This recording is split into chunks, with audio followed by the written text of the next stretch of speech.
okay na sila. Gusto ko sila. Approve.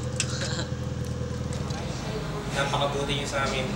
At tinatrato niyo kami parang isang organic na rin dito sa inyong istasyon. Yun lang sir, maraming salamat. Super Lota. First, Lota. What I can say about Lota, take note, she is class, not trashy, classy. Okay? As for Sook is, she's a sexy bitch. That's what she is, a sexy bitch. Ay, yung dalawang yun, wala ka kwenta-kwenta. Sus, mga pating. Grabe.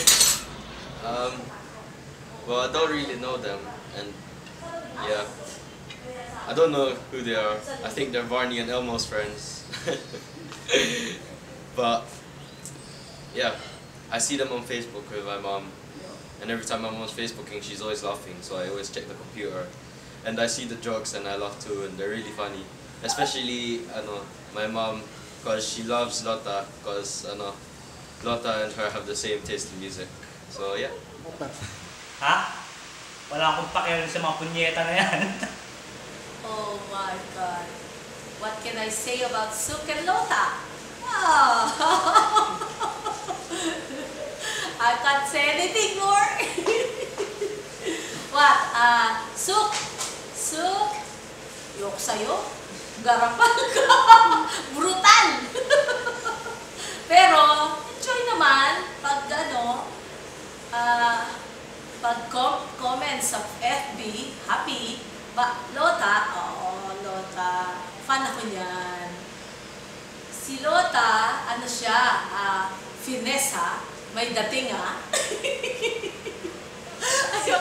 Mabait po siya, makulit po, tsaka masayang kasama. Kahit lagi po yun ang aasahan. Mabait po siya, tsaka lagi niya po kaming napapatawa.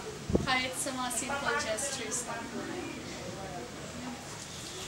Ay nako, pag pumunta yung si Sook dito, titiradorin ko yun. Kulit yun eh. Ito, itong buto ng durian, ito igamit ko sa tirador to, butas yun. Ay, si Lota, loko-loko yun si Lota, minsan nang sosolpot dito. Titira, aalis.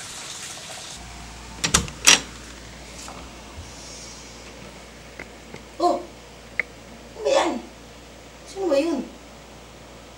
Kilala ba yun? Sikat ba yun? Sook and Lota. Ano ba yun? Mga bading? Lalaki? Babae? Teka, psst.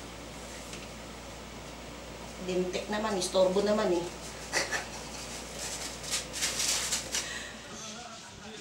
Okay sila. Okay na sila. Gusto ko sila.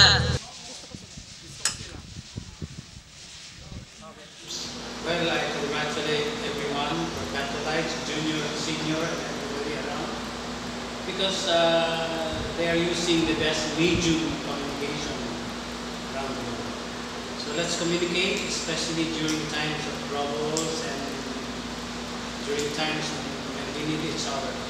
Let's get together. Let's be one. Let's join the Catholic community, the junior Catholic community. Come on. Be part of the Perpetual community. I hope before I get Perpetual, we'll all be together as one family.